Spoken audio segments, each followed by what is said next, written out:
breaking right now.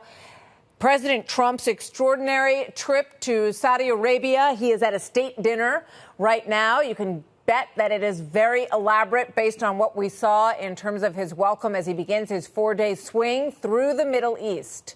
The goal on this stop, $1 trillion of investment in the U.S. by the Saudis. So far, they have locked in $600 billion in terms of the commitment from Saudi Crown Prince Mohammed bin Salman to invest in everything from defense to infrastructure for AI, a really big part of this trip as well. MBS has suggested that they will get to that $1 trillion mark in investment in time. President Trump given a royal welcome. Arabian stallions escorted the president's vehicle. And how about this? A custom-built mobile McDonald's truck was rolled out for the president's time in Saudi Arabia as well. You can bet he was looking forward to taking part in that. And you can hear a rendition of God Bless the USA as the president took the stage for these remarks as he heralded the growing strength of the new Middle East. The new generation of leaders is transcending the ancient conflicts of tired divisions of the past and forging a future where the Middle East is defined by commerce, not chaos, where it exports technology, not terrorism, and where people of different nations, religions, and creeds are building cities together, not bombing each other out of existence. Big message there in that soundbite that you just heard. Senior White House correspondent Peter Doocy following it all live from Riyadh. Hi, Peter. And Martha, as far as Trump deals have gone since he got back to office in January, today's actually seemed like it was pretty easy. He came in on Air Force One. He talked about how he thought that $600 billion was pretty good, but that he wanted $1 trillion. And then about 4 hours later, that is exactly what the Crown Prince pledged. In the coming months, we will work on second phase to finalize the remaining agreement to raise them to $1 trillion. That was easy, and it wasn't just about business deals at this business forum. President Trump talked about how he will soon drop sanctions on Syria on the sidelines of a meeting with Syria's interim president tomorrow to give that country a chance to thrive. He also said that he's going to help Saudi Arabia defend itself from Iran and its proxies, and that he's going to do his very best to make a deal with Tehran to prevent them from ever getting a nuclear weapon. As I've shown repeatedly, I am willing to end past conflicts and forge new partnerships for a better and more stable world, even if our differences may be very profound, which obviously they are in the case of Iran. I have never believed in having permanent enemies. I am different than a lot of people think. I don't like permanent enemies, but sometimes you need enemies to do the job, and you have to do it right. And at some point between Lee Greenwood as the opening song and the Village People as the closing song, President Trump stressed to this crowd that was a mix of half Americans and half Saudi business people that he wants to be known, he wants his legacy to be as a peacemaker in the Middle East. Martha. Thank you very much, Peter. Fox News Alert right now, peace and trade at the top of the agenda as President Trump meets with Crown Prince MBS for a historic summit in Saudi Arabia. Former Secretary of State, Fox News contributor, CIA Director Mike Pompeo joins us now. Mike, your thoughts about what you've seen so far. President loves the pomp and circumstance, but I understand intentionally he's got a lot of quality time with MBS. What do you expect him to talk about? This is really important. I am sure they will talk about a wide range of things. One of them will be deep connections between the U.S. economy and the Kingdom of Saudi Arabia's economy. They're an important business partner. They're a huge producer of the energy that the world needs. But they'll also talk about the geopolitical challenges, the challenge in the region with Israel. And I'm sure it won't be far from mine that there's still a war taking place in Europe. I think each of those two leaders want this resolved as quickly as possible. So I'm sure that will be part of the conversation as well, Brian. Do you think that Saudi Arabia wants us to play a role, along with Israel, to take out Iran's nuclear program through military action? Brian, undoubtedly, the the nations that are most at risk from the Iranian regime aren't sitting 6,000 miles away. It's the Gulf Arab states. The Kingdom of Saudi Arabia has had ballistic missiles land in their country directly from Iran. The Houthis out of Yemen fire rockets into the Kingdom of Saudi Arabia a lot. No, they deeply want the United States and Israel and all rights-respecting nations all around the world to take down this regime in a way that provides security for the people that live in Riyadh and in Jeddah and all across the region. Story yesterday was that Russia and Iran are together trying to string out all these negotiations because they believe the time is on their side in both situations. The foreign minister of Iran met yesterday or the day before, or with the time change, with Saudi Arabia, with MBS. So behind the scenes, can you put this puzzle together for us? I think so, yes. That is deeply in their interest to just drag this out, right? You're now months into the Trump administration with only, dozens of months left. Time moves quickly. So if you're Vladimir Putin or you're the Ayatollah, or for that matter, if you're Xi Jinping, you're facing the toughest president of the United States that is going to defend the United States interest everywhere and always. And so delaying decisions, pushing things out, creating time and space is something that's in your interest. And I'm confident that the three of them are all working together to make these negotiations extend to delay so they don't have to actually do the things that the United States wants them to do. How much more time do you give Iran to agree to enrichment zero, to dismantle their nuclear program? How much more time? How many more rounds of talks? We're on 4 rounds. Yeah, look, Brian, for me, the time is out.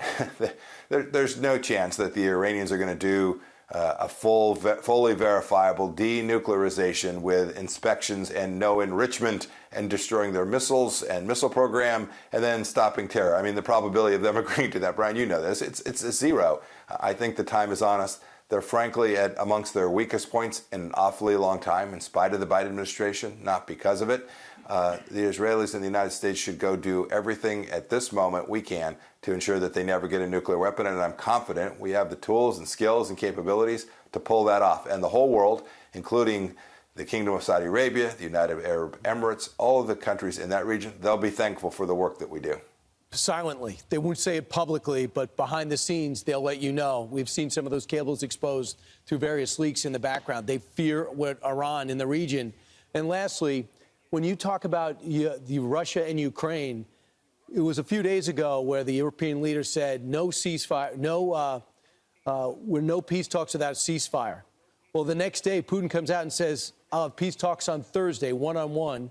And Trump came in with Truth Social and said to Zelensky, take the deal. So Zelensky's going Thursday to Istanbul. Has Putin been outmaneuvered? I hope Putin shows up. I suspect he will not, without enormous pressure from the United States being applied for him to be there. No doubt about it. Zelensky did the right thing. He said, you bet, I'm in. I'm happy to sit down. I'll sit straight across the table from Vladimir Putin and have this conversation. And I'm happy to do a ceasefire for the 30 days that gets me there. President Trump is in. President Zelensky is in. What we've seen is that Putin has very little interest in peace, very little interest in a ceasefire. He wants to drag this on. We'll see what happens in just, 48 hours. But, Mr. Secretary, he called the meeting. He demanded the meeting. He got what he wanted. How does he not show up? Oh, Brian, I'll bet you've done that. Called a meeting once in a while and didn't show. He'll do what Putin does, right? He'll deny, he'll lie, he'll evade. He won't have any moral qualms about no showing the meeting. He'll come up with a silly reason, saying that Zelensky didn't agree to something. He's trying to figure out what's in his best interest, and his best interest, he has concluded, is not peace, but continued aggression. All right, we'll continue to seek your perspective on what's going on with the president's first overseas trip, especially as he moves through the Middle East. Have a good morning. You too, Mr. Secretary. Thanks so much. President Trump making it rain deals in the desert. 47, pumping the YMCA and God bless the USA as he dazzled Saudi Arabia, securing $600 billion in investments from the Saudis, and the largest arms deal ever at $142 billion. The Saudis rolling out the royal purple carpet and extended a warm welcome by having white Arabian horses flank his motorcade. Salesman Trump pitching a shared golden age of prosperity for the U.S. and the Middle East. Today, we reaffirm this important bond, and we take the next steps to make our relationship closer, stronger, and more powerful than ever before. The Biden administration, the worst administration in the history of our country, by the way, spurned our most trusted and longstanding Gulf partners, and I can say partners worldwide. We have none stronger and nobody like the gentleman that's right before me. He's your greatest representative. And if I didn't like him, I'd get out of here so fast. You know that, don't you? He knows me well. I do. I like him a lot. I like him too much. That's why we give so much, you know? Too much. I like you too much. Dopey Dems, on the other hand, can't bring themselves to celebrate all the delicious deals Trump's cooking up for the country. This is President Trump's corruption tour of the Middle East. He is going to the Gulf in order to collect tribute. What's happening here is an extraordinary level of corruption. We shouldn't pretend this is business as usual. Trump is not asking for any benefit to the American people. He's not asking for any movement towards peace in the region. He's asking for cash. So, Dana, what's wrong with securing investment deals from our partners in the Middle East? Well, what's interesting is that for Chris Murphy, it's like, well, for the last 4 years, you were championing the Inflation Reduction Act. And what did that do? It drove up inflation, and it had all these green new scams in it in which you could give to all of your donors, many of whom now have gone bankrupt. So I don't like the idea of the plane, but we're not talking about that right now because I don't think that's necessarily happening. What's interesting on this is that when President Trump signed the economic agreement this morning, he signs the economic agreement. Then Secretary of Defense Pete Hegseth signs the defense agreement. A lot of the economic agreement and the defense agreement are intertwined, because Saudi wants protection, and so if you're going to get the protection, you need to have the weaponry, and the weaponry is made by us. And so that is a good thing. And it's been a pretty good week for the president's economic agenda. Aside from that, the inflation number was good today. One of the big banks, J.P. Morgan, really scaled back its projection for a recession after that China deal got announced for 90 days. And House Republicans are actually really moving forward on the big, beautiful bill that could get done. So I would say it's a pretty good week, and it's only Tuesday. It's only Tuesday, and that tax bill will really juice things. Greg, a lot of people don't know this about you, but you require your rides to be flanked by white Arabian horses when you arrive here. Yes, I was a little worried about that because he also has the mobile McDonald's. Yes. Mm-hmm. So it makes you wonder what meat they're using. They never rolled out the red carpet for Joe Biden because they were worried about the cleaning bill. But, you know, it's interesting. So he has this mobile McDonald's following him. It's just like a regular McDonald's, except the Hamburglar is missing a hand for stealing. Oh, yeah. They do that there. They do that there. eye. I think you're right. You know, this is a great week. It's only Tuesday because it says a lot about the mindset. With Trump, it feels like almost anything is possible because he's a doer. He's not a talker. He's a man of action. He's got aspirational designs for the country. He wants to be the greatest president ever. And that directly benefits us. Even if it's for his own ego, it doesn't matter. They align properly with our needs. He's America's lawyer, America's agent. He's in the room on our behalf. Doesn't seem like an existential risk to me, Marie, but maybe you see it differently. And he doesn't care what the world thinks. That's a liberal thing. Successful people do not care what other people think, or else they'd never be successful. And if you compare this again to the previous administration, that was lip service. This is real service. You know, anything is possible with Trump. The Democrats never thought anything was possible, and I think I realized why. To them, winning the election is the job. For Trump, the job comes after the election. And I think that's when we were talking about Biden, they didn't care that he was barely alive because he already won. But for now, we begin outnumbered. I'm Kayleigh McEnany here with my co-host, Emily Compagno. Also joining us, Lisa Booth, Fox News political analyst, Molly Hemingway, Fox News contributor, Kevin O'Leary, chairman of O'Leary Venture Capital. But first, let's start with Lucas Tomlinson. He is in Riyadh, Saudi Arabia with the latest. Lucas, you were in that room for a little, I believe. You're now outside. What are you seeing? Well, Kaylee, as you pointed out, we've come a long way from President Biden's fist bump. President Trump making his first official overseas trip here in Saudi Arabia, just like he did during his first term. And he was very hopeful. He talked about the success in Saudi Arabia. He says in just 8 short years, he's seen more skyscrapers, more investment. In fact, earlier today, President Trump and the Saudi Crown Prince agreed on a $600 billion investment in the United States, and that includes the largest arms deal ever, $142 billion. And again, here's President Trump on why he's so hopeful about the future between the United States and Saudi Arabia. Before our eyes, a new generation of leaders is transcending the ancient conflicts of tired divisions of the past and forging a future where the Middle East is defined by commerce, not chaos, where it exports technology, not terrorism, and where people of different nations, religions, and creeds are building cities together, not bombing each other out of existence.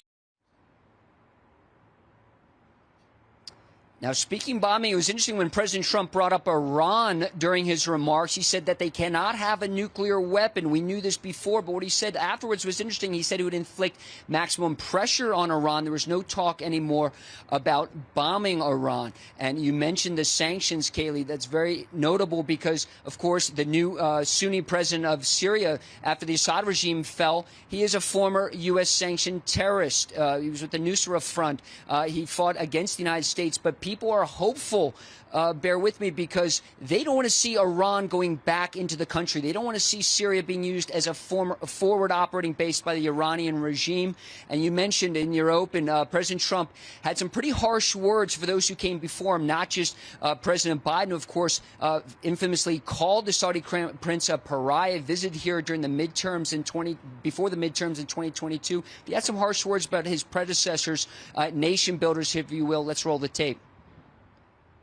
The gleaming marvels of Riyadh and Abu Dhabi were not created by the so-called nation builders, neocons, or liberal nonprofits like those who spent trillions and trillions of dollars failing to develop Kabul, Baghdad, so many other cities. In the end, the so-called nation builders wrecked far more nations than they built, and the interventionists were intervening in complex societies that they did not even understand themselves. And so, again, President Trump saying this, he's back, and what he's doing is solidifying the relationship. It's notable that this is his first stop on his first official overseas tour, and the president gave a lot of plaudits to the Saudi Crown Prince Mohammed bin Salman. It was notable when he arrived here. I'm not sure if you have the video to roll, but when Air Force One arrived here in Riyadh, there was the Crown Prince at the bottom of the stairs from Air Force One. You did not see that when President Biden came here in 2022. There were Saudi F-15s escort Air Force One here to Saudi Arabia. A very hopeful message and a restoration of this relation here between the Saudis and the Americans. And it was very notable, Kaylee. One last thing. President Trump, when he walked out to give his big speech here in Riyadh, in front of, by the way, the Fortune 500, he walked out to Lee Greenwood's God Bless the USA. Ladies, gentlemen. Yes. Well, Lucas, keep us updated. There have been rumblings about a diplomatic deliverable, possibly. So keep us updated if you hear more. Thank you very much. Kevin, there was a administration official who said to Politico's Dasha Burns, I thought a great question that kind of sums up the difference between Biden and what we're seeing with Trump.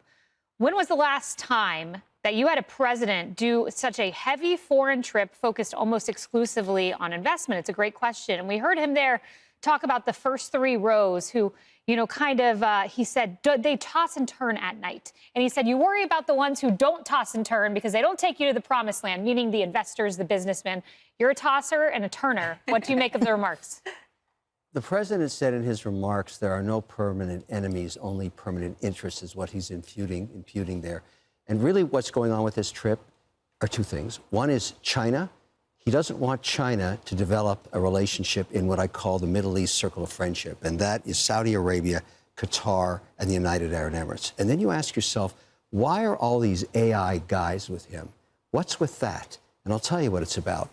At the end of this week, he has a meeting in Abu Dhabi. And what's happened in the last 2 years, maybe it's taken 3, but U.S. is number 1 in AI development and spending. Number 2 is China. Number 3 now, and very advanced in certain verticals, is the United Arab Emirates. They are so far ahead in many different verticals. And he wants to see that cooperation on AI be removed from the China model, because remember there was talk about the UAE starting to talk to China about AI. He doesn't want any of that. He wants these companies to form very strong bonds in AI, and when we get later this week to the UAE, that's what you're going to hear about. This is crucial. So China and AI, and of course all this money talk's fantastic, but we're in an economic war with China, and he is cutting them off at the pass in the fastest growing region on earth, the Middle East. Emily, and here are some of the CEOs and businessmen he had lunch with. You can see their pictures here. Elon Musk, Larry Fink, Sam Altman, Reid Hoffman, Jensen Huang, among others. We talked about throughout the atrocities that Hamas has committed on the Israeli people, especially in light of, the hostage situation for almost 600 days and the like. We talked about that the surrounding countries wanted a path to peace in the form of commerce, and that they were absolutely open to and supported recognizing the Jewish state, its independence and its sovereignty in the long-term investment for the betterment of their people in the way of commerce, i.e. that, yes, business rules, and that it is sort of an archaic past that they were trying to leave behind. And I appreciated so much the president with his point here, all about investment, all about the future of business, and offering a path forward, he said. You hit the nail on the head. He said, there are no permanent enemies. I don't feel that way. And I am offering, he said, a new path. While I condemn today the past actions of Iranian leaders, I offer a new path, an alternative to peace and commerce and partnership. And I'm so grateful for that optimistic and peace-loving approach that will benefit everyone. And Lisa, I think that new path will in time include a normalization of relations between Saudi Arabia and Israel. Well, yeah, I mean, you talked about the golden age of the Middle East. I mean, the line that stood out to me was the one we just saw on the screens, that the future of the Middle East is commerce, not chaos. Because President Trump sees the connection between economic deals and national security in a way that's unique to his background as a businessman. And so that's why this $600 billion investment from Saudi Arabia is so important. And he also discussed inheriting this dangerous world from President Biden. And we saw the increased closeness with Iran, China, and Russia. And so in part, what he's doing in the Middle East is trying to counter that, to Kevin's point as well. Concerns that Iran will become a nuclear country, concerns with Russia and energy, concerns with China's coziness with the Gulf states, particularly with Saudi Arabia's entry into BRICS.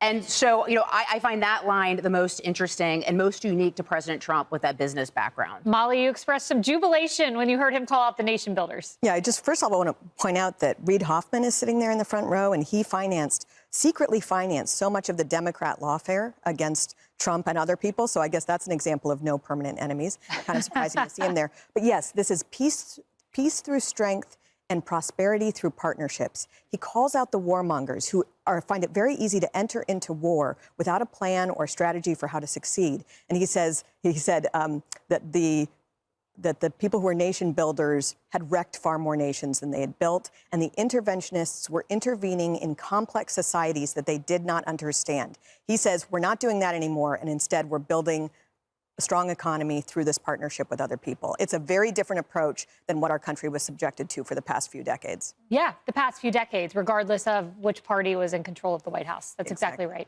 Yeah. All right, let's bring in Ellie Cohen. Served as the deputy envoy for the State Department during the President Trump's first term. She was also on the short list to be the UN ambassador as well. Ellie, welcome to the program. Thanks so much for having me. Good morning, guys. Just your top thoughts of what the president is doing for his first foreign trip with the peace aspect of this, and plus, obviously, the economic development as well. Well, Lawrence, this is a historic first foreign visit for the president in his second term. And I believe for President Trump and for so many of us who had the honor of serving under him, there's a sense of unfinished business from the first term. The president, as you know, left the Middle East region with peace, with the Abraham Accords. And if we lived in an honest world, he should have received the Nobel Peace Prize for it. Yeah. So this is an opportunity to go back to the region, re-strengthen the bilateral ties with one of our most important allies, the Kingdom of Saudi Arabia. bring prosperity to the American people, because we're talking about $1 trillion possibly of investment back to the United States. And then there's also the peace part, the notion of possibly ceding the expansion of the Abraham Accords. We know that the region right now, with Israel and Gaza still, Israel-Hamas still having conflict in Gaza, with Iran talks going on, we know the region is not quite ready for Saudi normalization, but certainly those conversations are taking place. And I want to just hit on Iran real quick. This trip gives the president face-to-face opportunity to have very delicate conversations. We know that the president is certainly giving the Iran talks a real opportunity for success, but I have no doubt they're also talking about potential plan B, and those are conversations, again, that have to take place face-to-face, and so that's all taking place right now. Ellie, you're a refugee from Iran. What do you make of Iran going to Saudi Arabia before President Trump does, and what do you know about their nuclear weapons? I watched one interview, and a guy said, they're 4 months away. Exactly right, Ainsley. The Iranians and the Saudis are historical enemies, Sunni-Shia rift between them. Unfortunately, under the Biden administration, we saw China actually broker a deal between Iran and the Saudis, a diplomatic return of relations between them. But again, this is an opportunity now with President Trump back in the White House to bring the entire region back into the American influence and distance them from China. There is no trust between the Saudis and the Iranians. And so I think that the Saudis are in a difficult bind. On the one hand, they don't want to see us going to a regional war. And on the other hand, they certainly don't want the Iranians to have nuclear weapons capability. Well, the problem is the Israelis feel kind of isolated at this moment, and hopefully it's temporary. Communication could get reinvigorated. But it has to be zero enrichment. You can't say, well, 3%, 2%. I'm worried about some mixed messages come from Steve Witkoff in an interview with Sean Hannity. He said, we got to make sure the enrichment is low. It's got to be zero. And does that worry people that sometimes there's a mixed message coming from the administration? Brian, I think if you listen to the president, he's said it so many times. He will not allow the Iranians to have nuclear weapons capability. He said just last week that he thinks... low enrichment is not capable, but all you have to do is increase the enrichment. Yeah, but the president has said that he means business, and he thinks the Iranians understand that he means business. And to me, that is very clear that we're talking about full dismantling of the nuclear weapons program in Iran, no centrifuges. The president even said something along the lines of either we're going to blow it up nicely or we're going to blow it up not nicely. And when he's talking about their nuclear weapons program and like the Libya model where we blow up their facilities. So I don't think President Trump could be any clearer, and the region needs to kind of just give him the time to go through How these unpopular talks. is the Iranian government with the Iranian people? Incredibly unpopular. As we've seen, Brian, every time the Iranian people have been given the opportunity, they've taken to the streets, they've protested, they've put their own lives on the line. The Iranian regime has always taken very brutal crackdowns, killing over 1,500 people in the last round of protests against the regime, blinding others in the eyes, and they commit the worst human rights abuses. How do they, what? Yes, they actually With have acid? shot. How do they do They this? actually have shot protesters in the eye, willingly blinding them. And Ainsley, they commit the worst human rights abuses to those who are wind up in political prisons in Iran. So this is a very brutal regime, and every time the people have taken to the streets, they crack down very, very brutally on them. But the Iranian people have shown over and again that they seek freedom, they seek peace, and they love America. They are hoping the people want to get reunited into the nations. Ellie, now that we have you here, we can't let you go away without commenting on what's going to happen in Turkey. Do you see Putin coming to the table? Does he show up for the meeting? Zelensky has made it very clear. And we may see the president of the United States show up if there is a deal to be signed. Yeah, well, and I think that's the last point is exactly right. If there's a deal to be signed, I think the president knows these players very well. His relationship with Putin now, we know, goes back many years, and he spent time now with Zelensky. So I think he's got a good sense of the players and how serious they are or not. I don't see the president using his own political capital to go to Turkey unless there is absolutely a deal to be signed. But if there is, so much of that is because of the amount of time the president has invested invested in that process. And truly, if you look at the entire world, we see a president who's dedicated to bringing peace to every continent. Right. But if the thing is, if he shows up and everybody, all the delegations are there, and there's no deal done, it's because Russia has impossible demands. So it's on Russia, and that would isolate him even more. I think the president, it's a no-lose situation. If the other two show up and the president shows up, I think he It shows that he's a part of it, and he helped get them together. Yeah. Well, with the force of his personality, I agree. Yeah, he may not, but if he does show up, Brian, to your point, he's probably the only person on earth who can make a deal go through. Would he be able to do that, though, from a national security perspective? Wouldn't they have to go in early? His team would have to go in and make sure it's safe? I think that they will definitely lay out all that groundwork in advance of the president going there. And interestingly, we see that Secretary Rubio is with the president, Defense Minister Pete Hegseth. So so many people on the president's team are with him right now. And Ainsley, I think they would certainly make sure that all of the set is the stage is set for him before he would arrive in Turkey. Something else really interesting happened. The PKK, the Kurdish group that Turkey despises, disbanded. And I'm wondering what happened behind the scenes to make a group that Turkey does not like just suddenly disband. And I'm wondering if that plays into it or if they got security guarantees, because the Kurds have been unbelievably loyal to Americans. Yeah, they are unbelievably loyal to Americans. They've been an important ally in the region as well to Israel and to other moderate states in the entire region. And so, we certainly hope that the Kurds are protected in this entire process. Absolutely. Thank you so much. Thank Great you. to see you. Fascinating time. Let's bring in Brian Hook. He served as special representative for Iran during President Trump's first administration. He was also senior advisor and then to then Secretary of State Mike Pompeo. Along with Pompeo, he was targeted by Iran because of the administration's hardline stance towards the country. Brian, welcome. Very good to have you here. What is your reaction to what the president had to say about his visit to Saudi Arabia, the meaning of it, especially with regard to the message it sends to Iran? Well, in 2017, Martha, he made a speech in Riyadh, and at the end of the speech, he talked about wanting to create new partnerships. And out of that grew the Abraham Accords 3.5 years later. So here he is 8 years later in Saudi Arabia, and he's talking again about new partnerships. That could include Syria. He lifted sanctions on Syria after 10 years of civil war in Syria. I think the Iranian people would like to be on very good terms with Israel. The regime, the Iranian regime, does not. But Saudi Arabia could come and normalize with Israel, new partnerships for peace.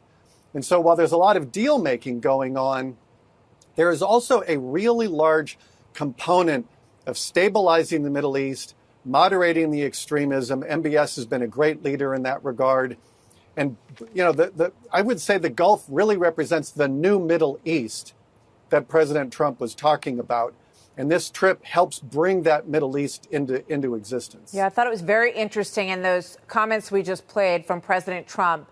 He talked about technology, not terrorism. And the AI part of this deal that they are working on, obviously has to make places like China stand up and take notice as well, Brian.